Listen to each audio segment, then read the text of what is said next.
Voilà, bonjour à toutes et tous. Donc, bienvenue pour ce webinaire, le CCTB à toutes les sauces. Nous allons être un certain nombre. On est déjà 165 participants. Les derniers vont sans doute arriver d'ici quelques minutes. Vous présentez d'abord mes collègues, donc Franck Clodo et Thierry Tassin du service public de Wallonie, qui voilà co-animeront la réunion aujourd'hui, le webinaire avec moi. Franck et Thierry font partie de l'équipe fonctionnelle CCTB, sont en charge du projet CCTB et sont également référents fonctionnels d'application, tant pour le site portail des bâtiments sur lequel on retrouve le CCTB que de l'application Vitruve dans la rédaction de cahier des charges que certaines et certains d'entre vous sans doute utilisent. Voilà, pour ma part, Christian Capard, je suis facilitateur CCTB, voilà, dans le cadre d'une mission de l'UOA pour le service public de Wallonie. Euh, donc, euh, En effet, préparez votre smartphone. Donc, il y aura un QR code ou un site internet à aller visiter pour pouvoir participer activement et interagir pendant toute la première partie du webinaire. Donc justement le sondage et le quiz. Et là, je vais passer sur l'outil de quiz. Euh, donc voilà. Je vous propose de soit scanner le QR code qui s'affiche à l'écran, soit vous allez simplement sur l'adresse mail, l'adresse internet menti.com et vous entrez le code 78 65 07 95 qui s'affiche à votre écran. Le plus simple étant sans doute de scanner le QR code pour pouvoir participer au quiz qui va démarrer qui va démarrer la session. Voilà. Donc, je regarde.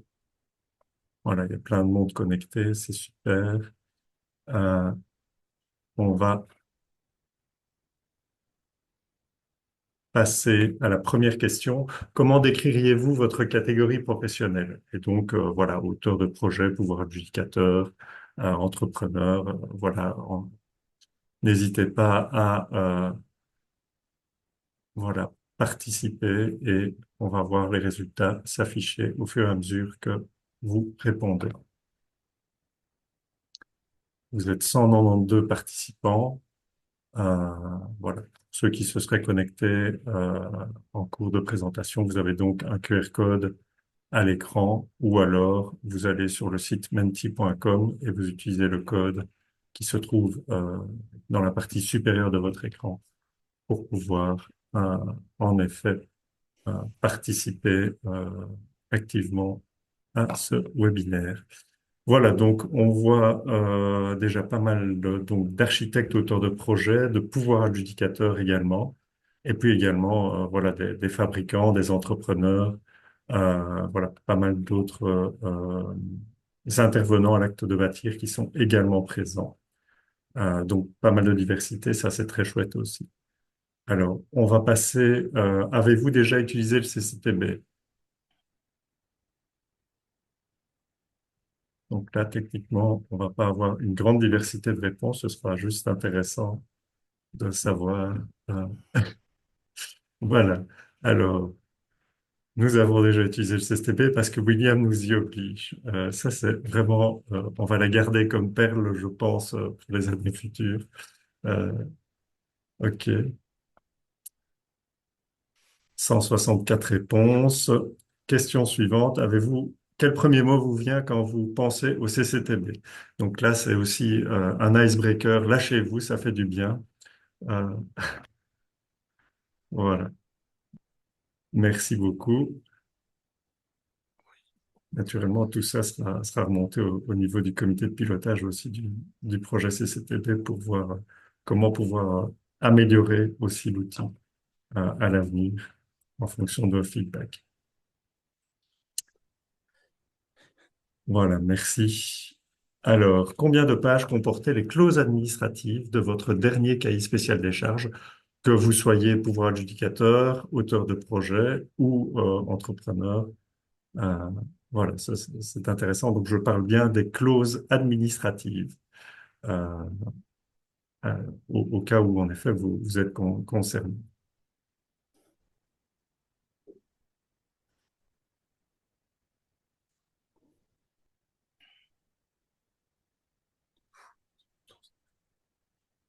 Voilà.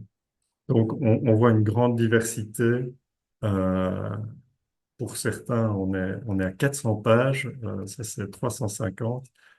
Ça, c'est vraiment surprenant. 100. Et pour certains, par contre, 15, 10 pages. Voilà, donc 15 pages, 10 pages, 8 pages. Euh, voilà, très bien. Donc, ça va être intéressant de pouvoir, en effet, voir ce qu'on peut vous proposer à ce sujet également. Alors ici, voilà, vous entrez dans la partie quiz.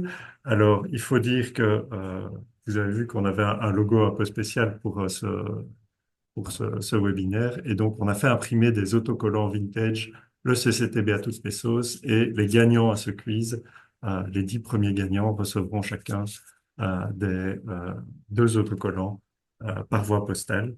Donc, préparez-vous, on va démarrer ce quiz et ceux qui répondent le plus rapidement reçoivent plus de points également. Combien de versions du CCTB ont déjà été publiées?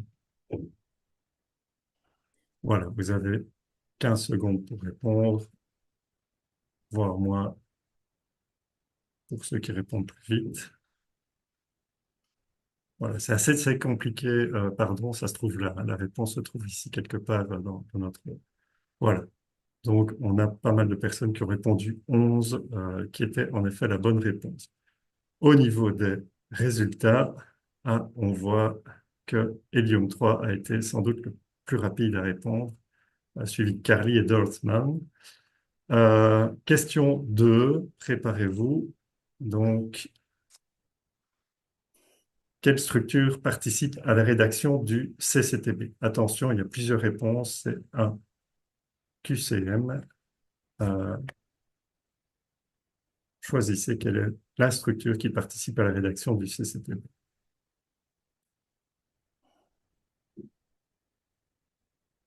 Voilà. Alors, j'ai une très bonne nouvelle. Tout le monde a gagné parce que, en effet, toutes ces structures, le service public de Wallonie, la Fédération Wallonie-Bruxelles, la Société Wallonne du Logement, les villes et communes de Wallonie, l'Association des directeurs et ingénieurs communaux, Buildwise, donc anciennement le CCTB, MBuild pour les entrepreneurs, les producteurs de matériaux de construction et l'UBA ont en effet participé et participent toujours à la rédaction du CCTB. Et on voit que les cartes sont remélangées et que c'est Salma qui a été le plus ou la plus rapide.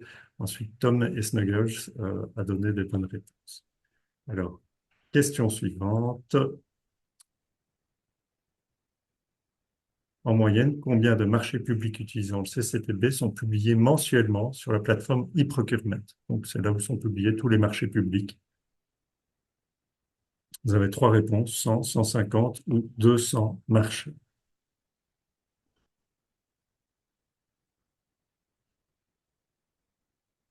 Voilà, la bonne réponse est en effet 200 marchés qui sont publiés tous les mois et qui utilisent le CCTB en marché public uniquement, marché public publié sur la plateforme e-procurement.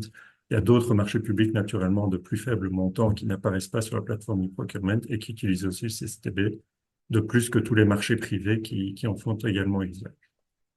Alors, question 4. Combien de marchés publics de travaux immobiliers en Wallonie utilisent le CCTB? Donc, en Wallonie, par rapport à tous les marchés publics de travaux immobiliers, quel est le pourcentage finalement qui utilise le CCTB par rapport à ceux qui ne l'utilisent pas?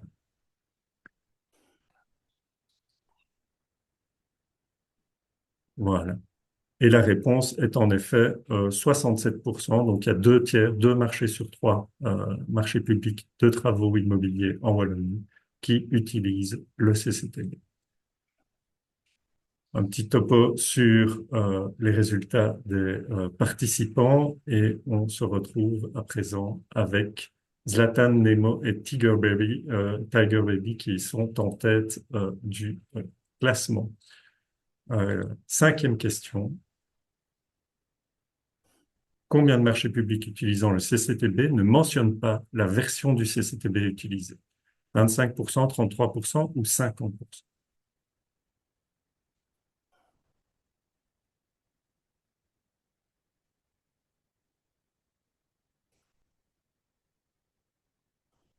Voilà. Et la réponse est 25%, bien heureusement. Précédemment, c'était un peu plus. On a publié plusieurs articles sur le sujet. On a attiré l'attention de pas mal de rédacteurs de cahiers des charges également. Mais voilà, on maintient quand même cette part de 25% qu'on souhaiterait voir encore diminuer à l'avenir, notamment au travers de ce webinaire. Alors, question 6. Quelles sont les deux structures qui publient le plus de marchés publics utilisant le CCTB?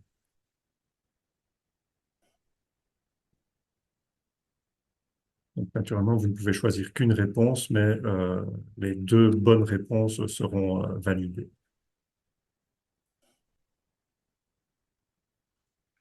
Voilà. Donc, les administrations communales et la société de logement, c'est au nombre de marchés publics publiés. Et naturellement, le nombre de marchés publics publiés par ces administrations est déjà très, très important par rapport aux autres structures, de par le nombre de bâtiments qu'ils ont à gérer, le nombre de marchés qu'ils ont à gérer. Et également, ben, leur utilisation du CTB est très importante à ce niveau. Un petit tour sur les résultats. Donc, les cartes ont été à nouveau rebattues et Zlatan reste en tête, Tiger Baby et Carl Gustav atteint la troisième place. Alors, question 7. Combien de marchés publics utilisant le CCTB utilisent également Vitru?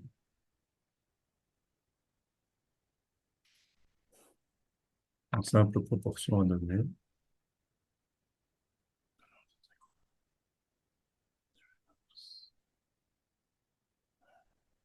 Voilà. Et donc, les réponses étaient assez disparates, mais la bonne réponse est en effet 50%. Donc, Vitruve est un outil qui est utilisé dans un marché sur deux qui utilise le CCTB, utilise l'application Vitruve. Naturellement, il y a d'autres applications, notamment des applications commerciales beaucoup plus évoluées, qui sont également disponibles et qu'utilisent certains rédacteurs. Un petit tour sur les points pour cette avant-dernière question. Et Tiger Baby, Zlatan et Frosty prennent la tête.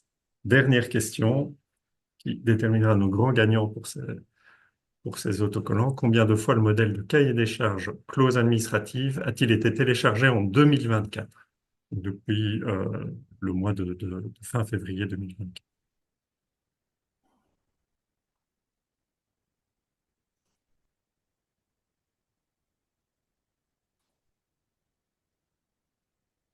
Voilà. En fait, ce modèle de cahier spécial des charges a déjà été téléchargé plus de 1000 fois actuellement. Mais on espère en effet atteindre les 1500 voire 2000 fois prochainement. Bravo aux gagnants. Donc simplement, vu les noms de code utilisés dans le quiz, je vous demanderai de simplement mettre dans le chat de Zoom votre nom tel qu'il était dans le quiz et vos noms et prénoms avec lesquels vous vous êtes inscrit au webinaire, de manière à ce que je puisse retrouver votre adresse mail et pouvoir correspondre avec vous pour vous transmettre les autocollants par mail. Alors, quels sont les grands gagnants? Et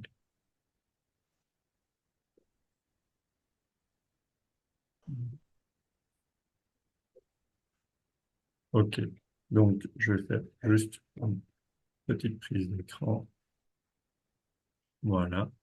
Donc, simplement, Tiger Baby, Carl Gustave, Claudius, Zlatan, Frosty, Ribbit, Boaty Mac, Boatface, Nemo, Sakura, ça m'en fait combien? 2, 4, 6, Suite 10 et Casper, ben, vous pouvez en effet vous signaler dans le chat Zoom de manière à ce que vous puissiez recevoir vos prix. Bravo à vous. Alors, ici, vous avez déjà le premier menu, celui qui vous est proposé par les trois cuistots du jour. Et donc, voilà, on vous demande simplement de voter pour le ou les sujets auxquels que vous souhaiteriez qu'on aborde durant le webinaire. Donc, vous pouvez cocher sur les sujets qui vous intéressent et puis vous cliquez sur Envoyer la réponse. Voilà, et donc on voit les points arriver en fonction des votes de chacun.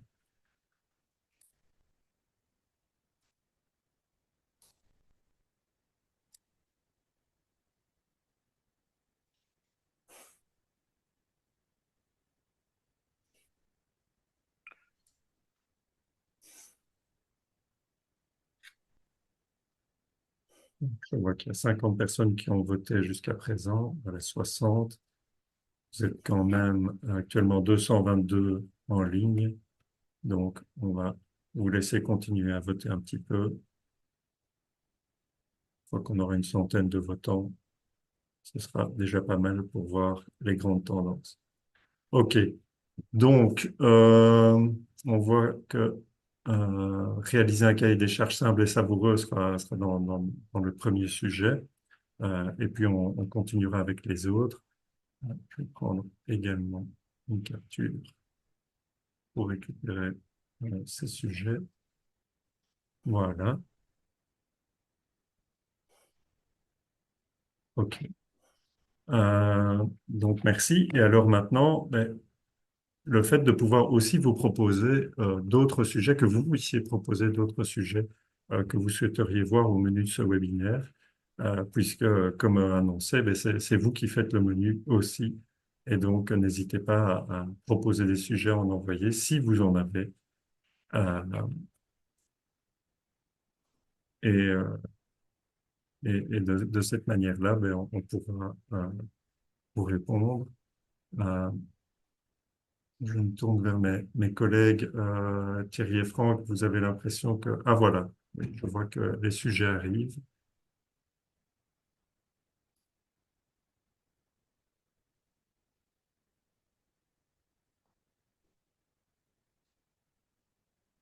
Voilà, les sujets en effet très pertinents. Vos sujets déjà, donc c'est bien le cas.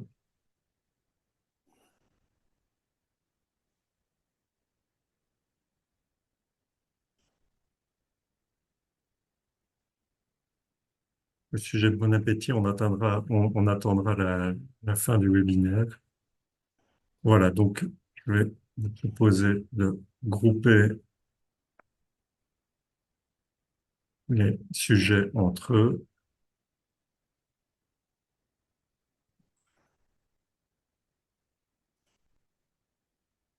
Voilà. Euh, et je vais vous proposer de pouvoir voter pour chacun de ces groupes de sujets. Si vous le souhaitez, vous avez différents votes possibles dans l'application.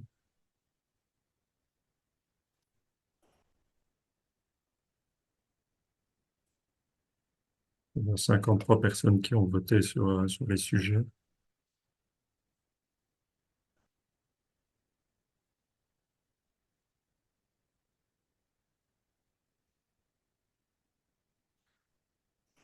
Voilà. Je vous laisse.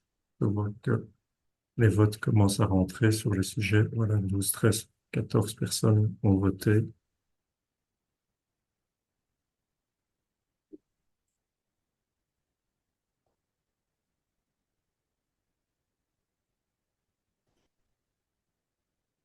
OK. Donc, on aura pas une cinquantaine. Voilà. OK. Je vais afficher les résultats. Donc,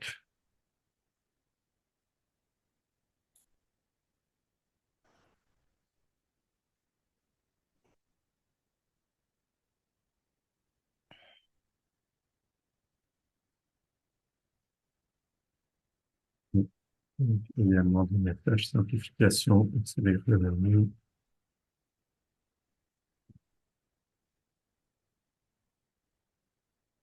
Ok. Voilà. Euh, alors, je vous remercie. À présent, on va pouvoir repasser à la présentation. Donc, euh, on va tout de suite reprendre les sujets qui étaient au cœur de vos préoccupations parmi ceux qui étaient proposés. Donc, réaliser un cahier des charges simple et savoureux. Voilà. Donc, par rapport à la réalisation d'un cahier des charges, la manière la plus simple de faire, qu'on soit dans l'application Vitruve ou dans tout autre, finalement, outil, même Word et Excel, c'est de sélectionner les éléments que l'on souhaite utiliser dans son cahier des charges dans la classification du CCTB. On prend les index et les titres et on les fait passer dans son projet. Ensuite, on ne garde que les textes comprenant de la couleur du CCTB pour son cahier spécial des charges. Donc, première étape, on va récolter tous ces textes. Et ensuite, pour ces textes, ce sont des textes qui demandent à avoir une précision éventuelle dans le cahier spécial des charges.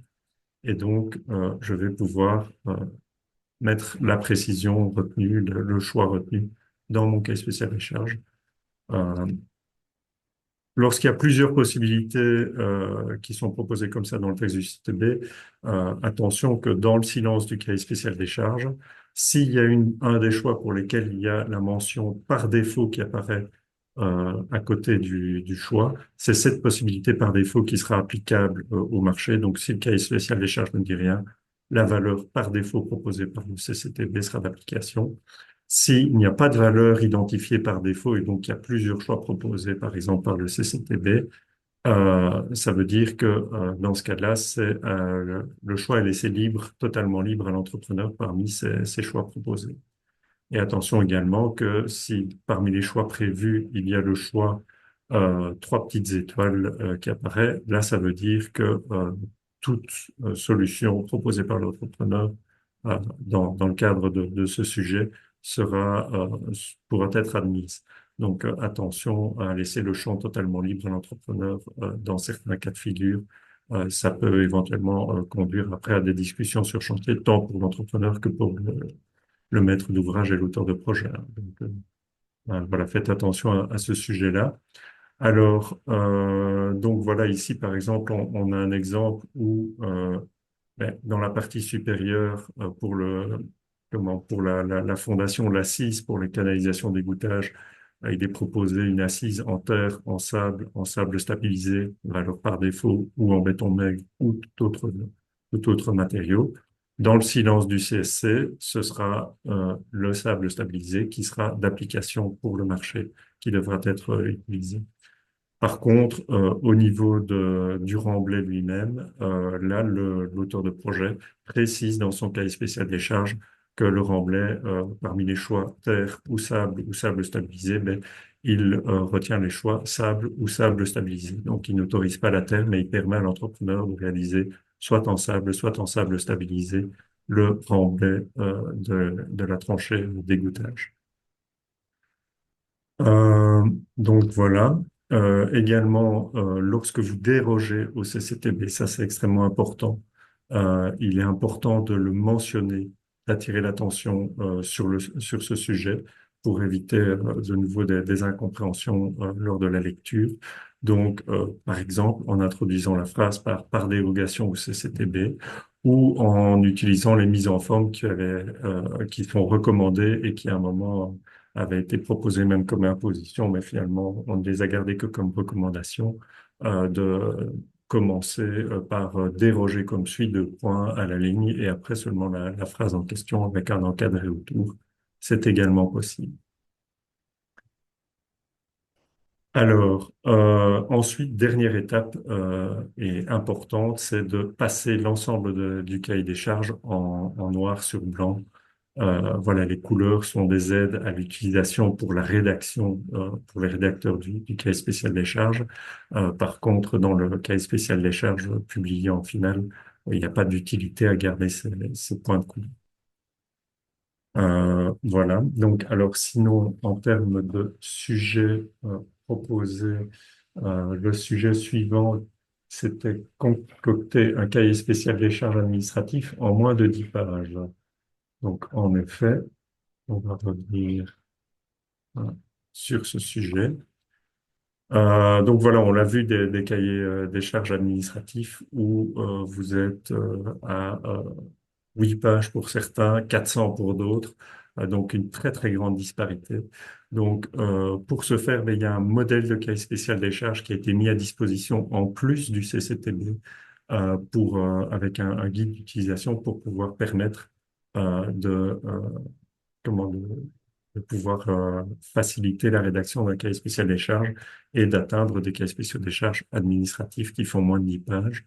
Donc, vous allez sur le site Portail des bâtiments, donc je rappelle l'adresse, c'est bâtiment avec s.wallonie.be et vous avez dans la colonne de gauche le lien de téléchargement, enfin le menu de téléchargement et sur la page de téléchargement, dans le pied de page, vous avez le modèle de cahier spécial des charges clause administrative qui est basé sur le CSTB 01.11.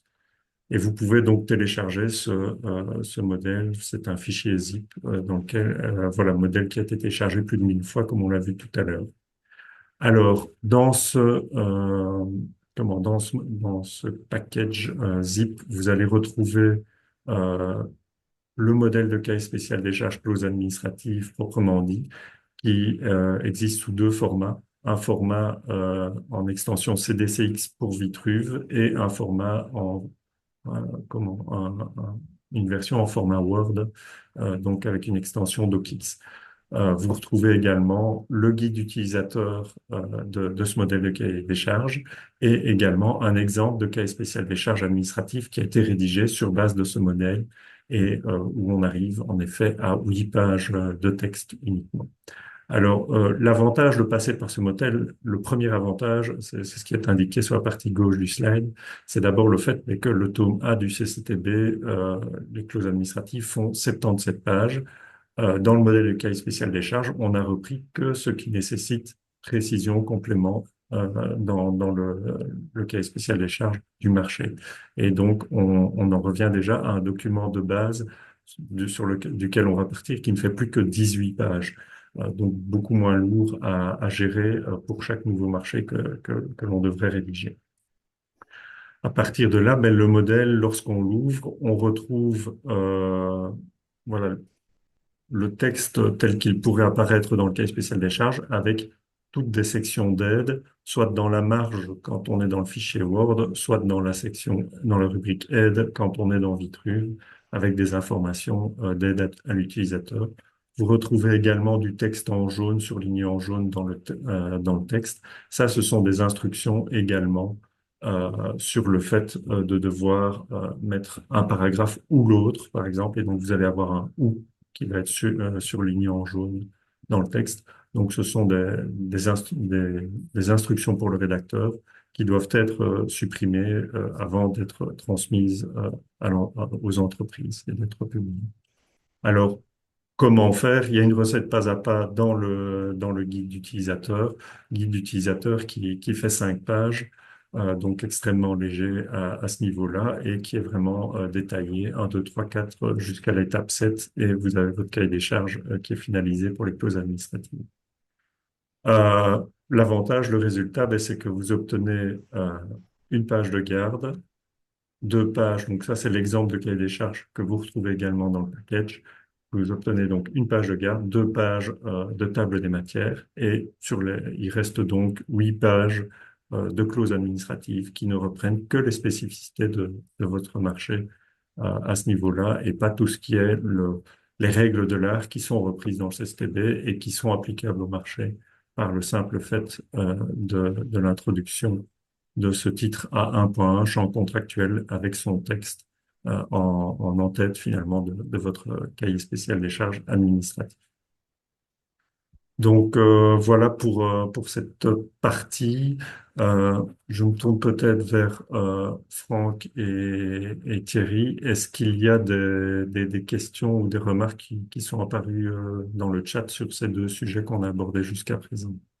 Il y a eu plusieurs questions, mais j'ai déjà répondu à la plupart de D'accord, manière ok. courte, mais Ok, donc voilà. Donc oui, vous avez une zone de chat, vous avez également une zone de questions-réponses, et dans laquelle, voilà, tant dans le chat que dans les questions-réponses, mais Thierry et Franck peuvent également répondre à vos questions et vous pouvez tous les consulter alors ces réponses également pendant le webinaire. Alors, au niveau du timing, je vois que on va reprendre le sujet suivant pour lequel vous aviez voté avec la majorité des points. Euh, oui, éviter les litiges en seulement 3 clics. Et c'est justement le point suivant, je pense. Voilà, donc c'est parfait. Alors, on l'a mentionné également dans le quiz. Actuellement, il y a 25% de marchés qui utilisent le CSTB qui ne font pas mention de l'inversion du CSTB qui est applicable au marché. C'est comme ne pas faire mention de l'aversion d'une norme. Ça va créer, vous l'imaginez, tout un tas de litiges ou en tout cas de questionnements lorsque le marché va seulement démarrer en exécution, peut-être dans 2 ans, dans 3 ans après la date de rédaction du cahier spécial des charges, mais également lorsque il y a une discussion lors de la réception provisoire ou définitive, encore plusieurs années plus tard. Sur quelle version du CCTB se basaient les textes du cahier spécial des charges? En 2023, on avait même un tiers des marchés qui présentaient ce problème. Voilà, on voit que par ailleurs, en dehors des marchés qui ne mentionnent pas leur version de CCTB sur laquelle ils s'appuient, pour la majorité des marchés qui ont été publiés depuis début 2024, ben, il y en a une partie qui sont déjà sur la version 0.1.11 du CCTB qui a été publiée fin février. Euh, la majorité des marchés sont basés sur la version 10, puisque ben, les cahiers des charges avaient été démarrés avant publication du CSTB 01.11, et il y en a même encore certains qui se basent sur la version encore précédente, la version 01.09. Alors, les ingrédients en trois clics. Très simplement, les ingrédients se trouvent dans les clauses administratives. Je l'ai déjà un petit peu évoqué au sein du point A1.1, champ contractuel. Et on retrouve également un texte similaire au niveau de la racine du tome 0 des clauses techniques, euh, qui peut normalement, notamment être utilisé, par exemple, pour certains marchés qui sont rares, mais voilà, on en retrouve, ou notamment les marchés pour la Société Wallonne du Logement, qui actuellement a encore son cahier des charges propre pour les clauses administratives. Donc, pour les marchés qui n'utiliseraient pas les clauses administratives du CSTB, eh bien, vous avez côté clause technique également cet ingrédient à la racine du tome 0. Alors, quel est ce texte? C'est un texte qui se retrouve donc dans le CCTB et qu'on vous demande de reproduire dans votre cahier spécial des charges qui mentionne, voilà, pardon, qui mentionne la version du CCTB, donc ici version 01.11, qui est applicable au marché. Et donc, par le fait de débuter les clauses administratives et ou les clauses techniques en mentionnant cette version 01.11, eh bien, ça clarifie très clairement les choses et ça évite pas mal de discussions, voire de litiges à ce sujet. Ça permet également de pouvoir rendre applicable, ce texte permet de rendre applicable l'ensemble des textes du CCTB, règles de l'art, et cela fait que ben, vous n'avez plus la nécessité de devoir reproduire l'ensemble du texte du CTB dans votre cahier spécial des charges pour vous concentrer uniquement sur les précisions et compléments par rapport à ce qui fait la spécificité de votre projet.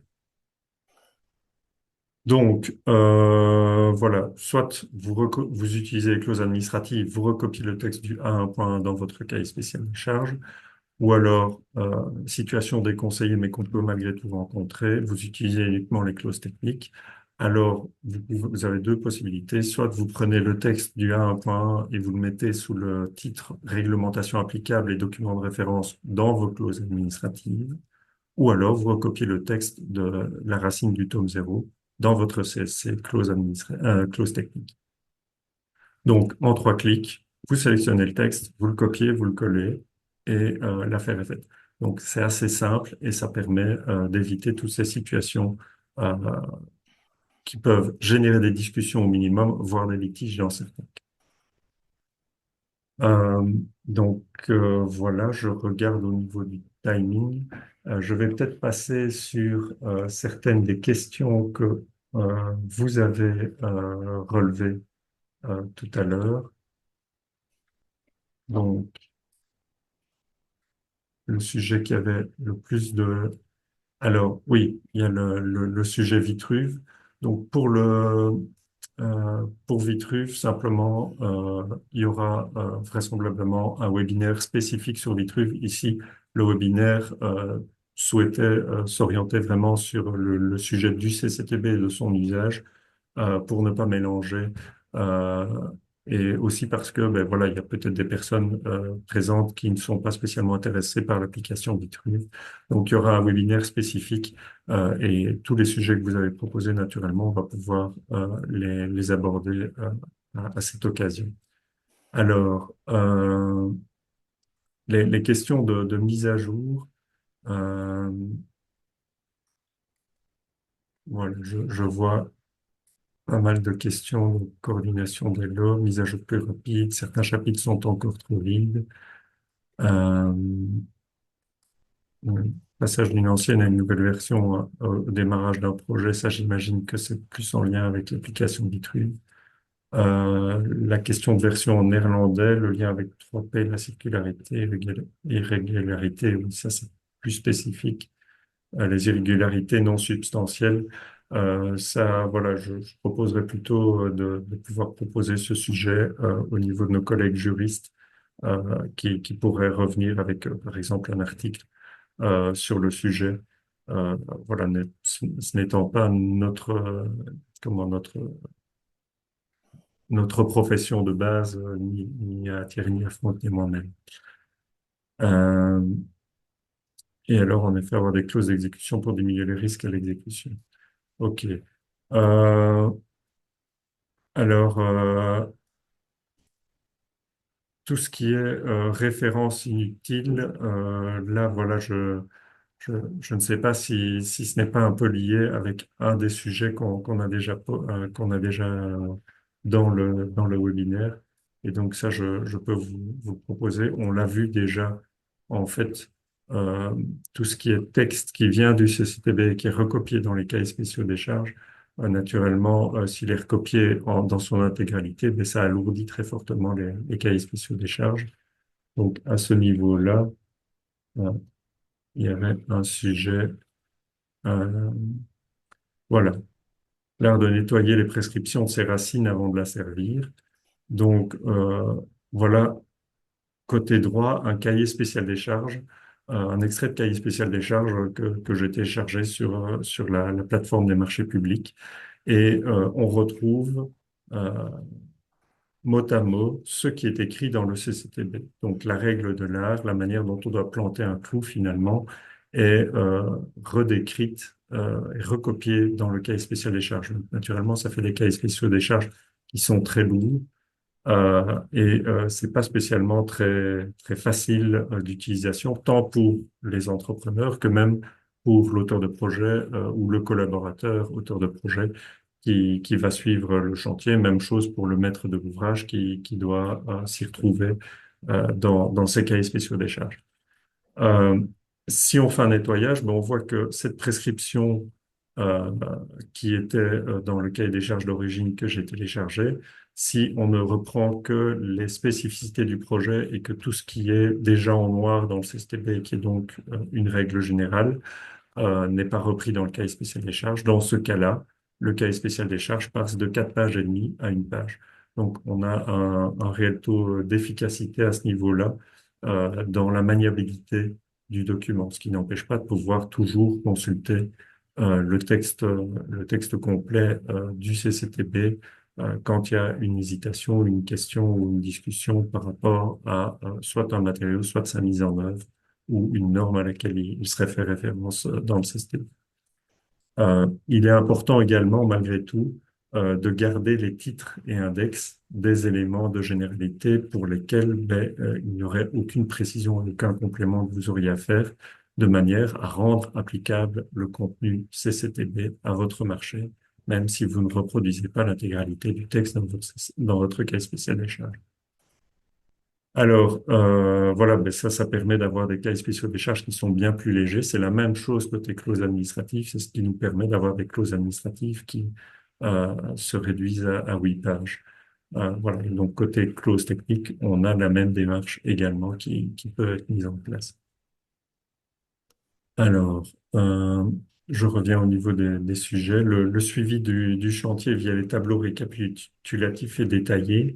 Ça, je ne sais pas très bien ce à quoi pensait la personne qui a rédigé ce sujet, qui avait l'air d'intéresser aussi certaines personnes.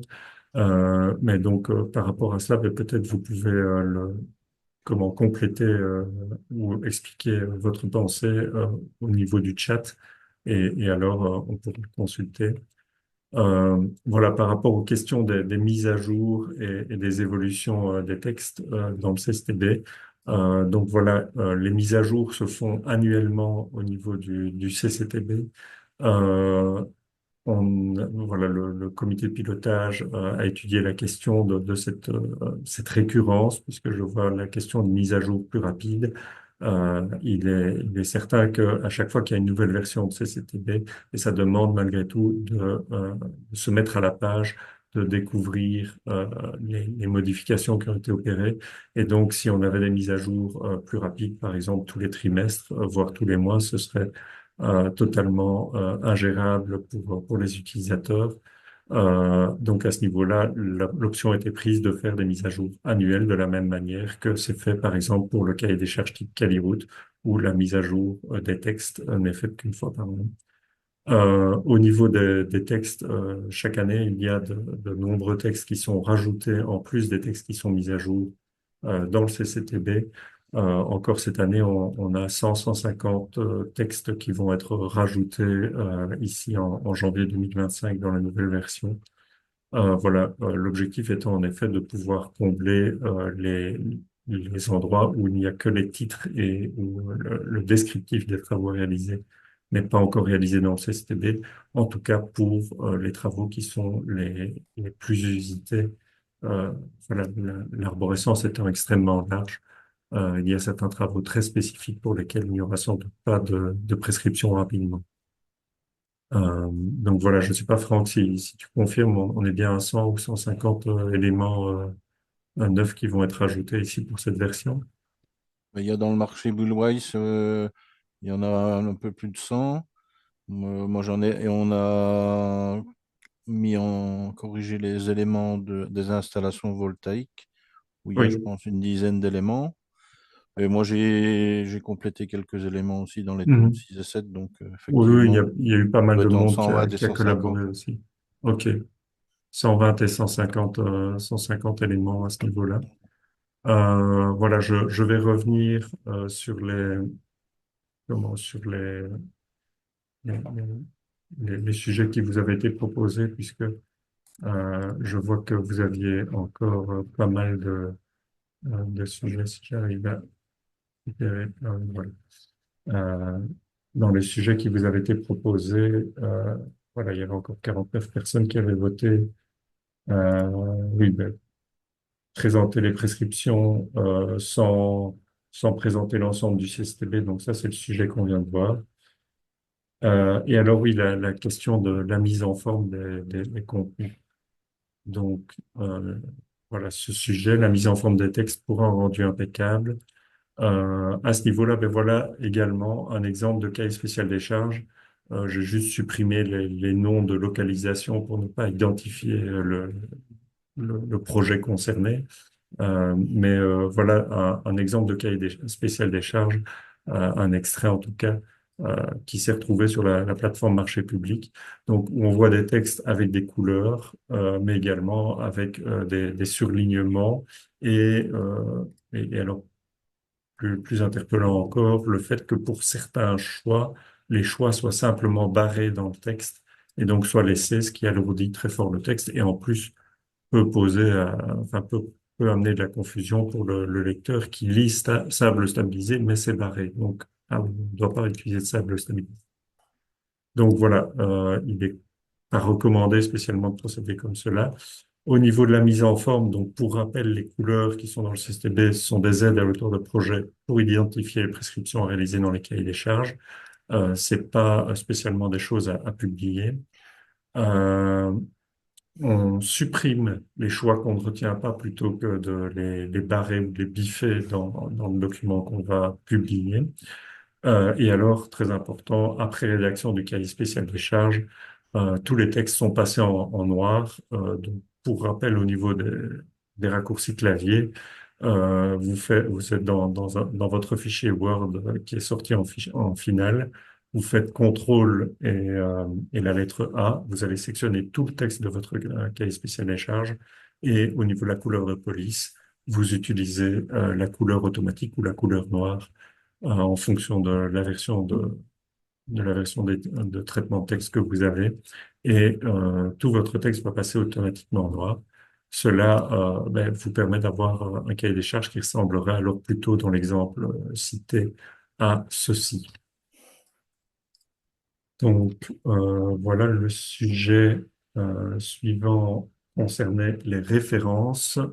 Et puis, je ne sais pas, Thierry et Franck, je me tourne vers vous. Est-ce qu'il y a des remarques ou des questions en lien avec ces sujets qui auraient été posés ici récemment et pour lesquels il y aurait besoin de les aborder?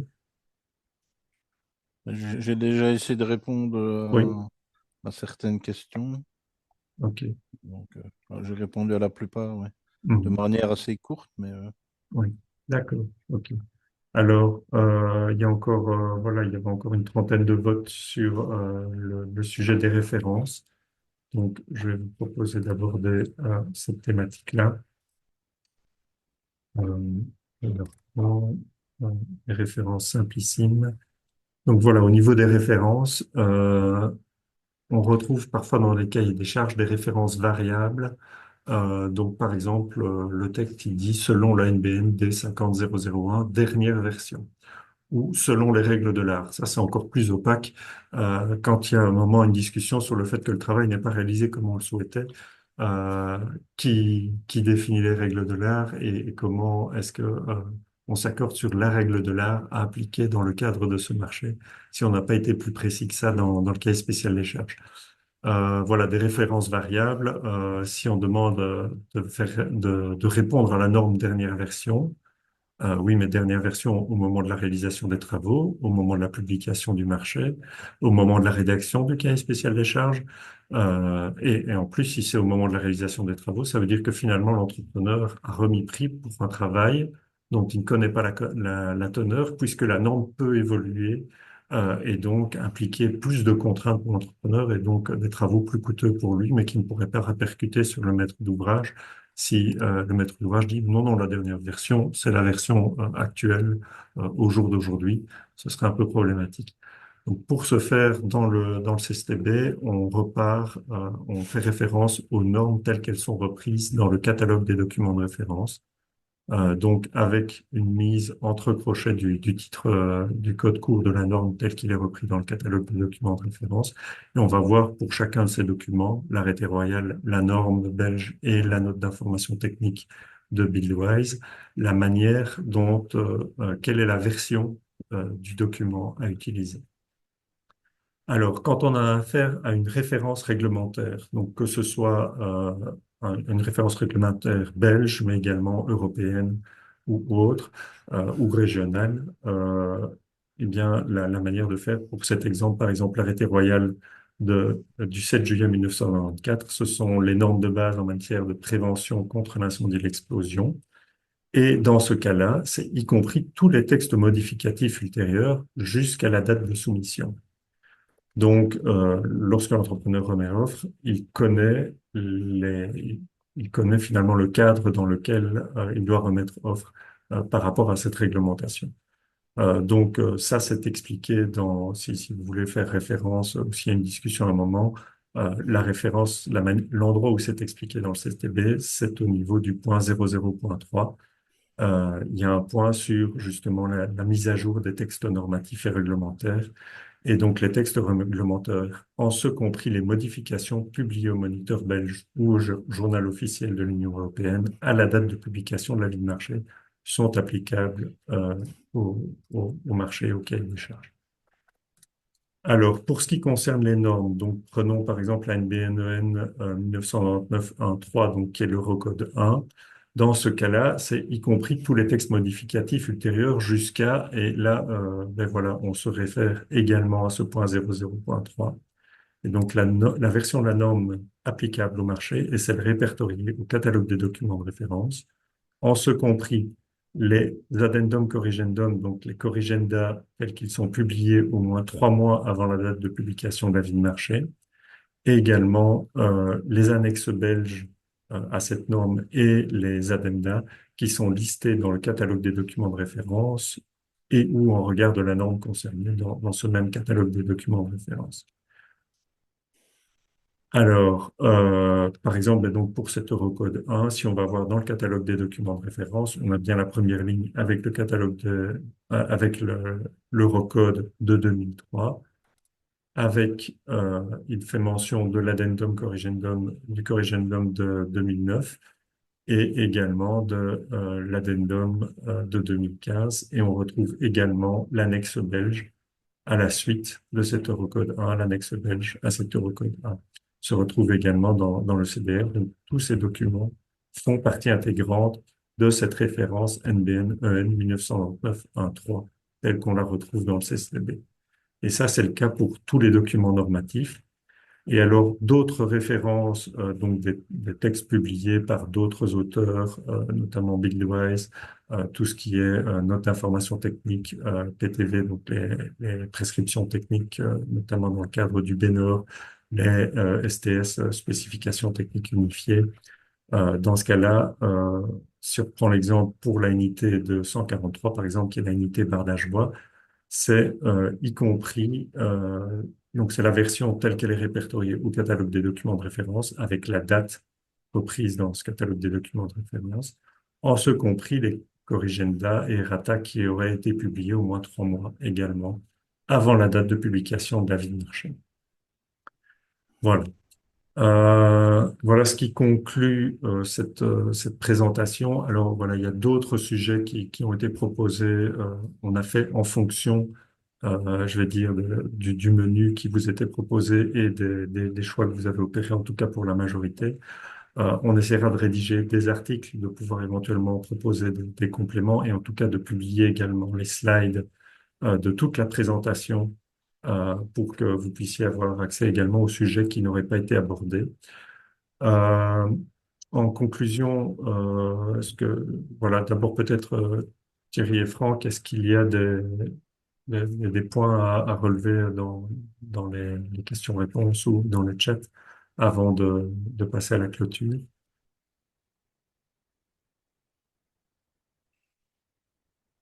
Non, pas Non. spécialement. OK. Donc, ici, la première question que j'ai envie de vous poser avant de clôturer ce webinaire, d'abord, vous remercier pour votre présence. Voilà, et alors, de savoir si vous souhaitez de prochaines sessions de webinaires de ce type.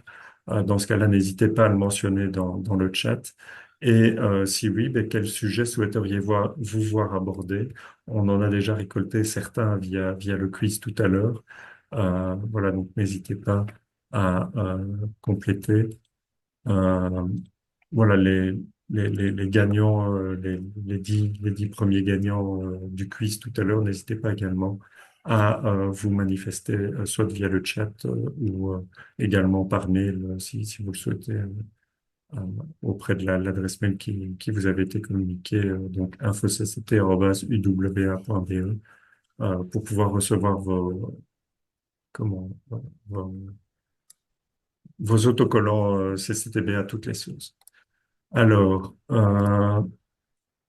en- voilà, donc je vous remercie encore une fois pour votre participation. N'oubliez pas que voilà, pour toute information, vous pouvez d'abord vous rendre en premier lieu sur le site Portail des bâtiments. Et pour toute question, vous pouvez solliciter le helpdesk CCTB qui est différencié en fonction de votre catégorie d'utilisateur. Si vous êtes pouvoir adjudicateur, auteur de projet, entrepreneur, voilà, il y a des helpdesks spécifiques qui vous sont dédiés. Donc, n'hésitez pas à les solliciter et leurs coordonnées se trouvent sur la page de contact sur le site portail des bâtiments. Euh, Thierry, Franck, est-ce que je vous laisse peut-être le mot de la fin? Voilà, moi je remercie tout le monde pour sa participation et si vous voulez rajouter quelque chose avant la clôture du webinaire. Bon, ben, je crois que la présentation était parfaite. Ben, on attend les réactions d'un peu tout le monde pour voir si on continue ce genre d'activité. Voilà. Voilà, Merci. super. Merci beaucoup.